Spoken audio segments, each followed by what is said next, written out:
Monsieur le Président, chers collègues, comme vous venez de l'entendre, nos engagements dans le cadre de la BRESCOP sont forts pour parvenir à une Bretagne renouvelable, laquelle implique notamment une accélération de la production d'énergie renouvelable sur notre territoire. Les enjeux sont fondamentaux, nos réponses en termes d'orientation sont ambitieuses. Cela peut inquiéter et amener à s'interroger sur notre capacité à faire. Aussi, il me paraît important de souligner que nous sommes déjà au travail. J'en veux pour preuve les avancées conséquentes relatives aux actions menées notamment sur les îles du Ponant. Ainsi, le contrat de partenariat signé avec l'association Les Îles du Ponant, comme la feuille de route mer et littoral, se fixe déjà comme priorité l'autonomie énergétique des îles.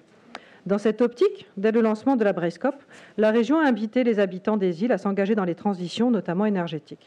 La participation s'est notamment exprimée via la présentation ludique et interactive des Jeux BRESCOP lors des 2 derniers festivals des insulaires, animés par nos propres équipes, et par l'organisation de séminaires participatifs organisés au sein de l'AIP avec les élus. Parallèlement, les îles se sont engagées dans des opérations concrètes pour assurer leur autonomie énergétique.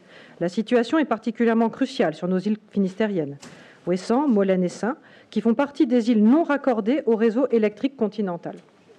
Jusque récemment, ces 3 îles produisaient leur électricité grâce à des centrales au fioul.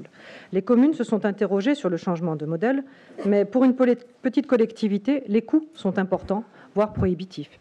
Aussi, elles se sont rapidement portées candidates pour des dispositifs de soutien de cette transformation de modèle, ce qui a amené l'AIP à répondre à l'appel à projet de la région Bretagne, boucle énergétique locale pour Saint, Molène et Ouessant.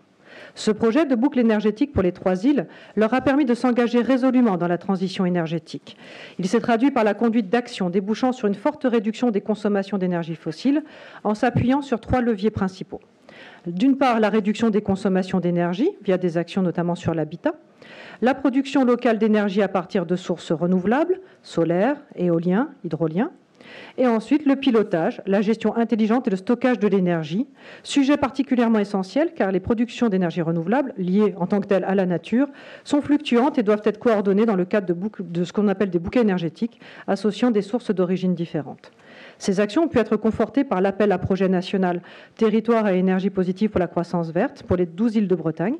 Et grâce à ces dispositifs, les partenaires visent à l'horizon 2030 un objectif de 100% de couverture des besoins d'énergie des Iliens par les productions renouvelables pour Ouessant, Molène et Saint.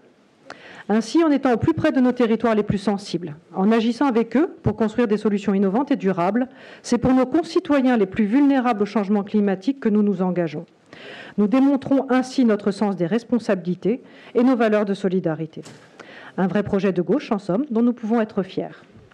Merci de votre attention.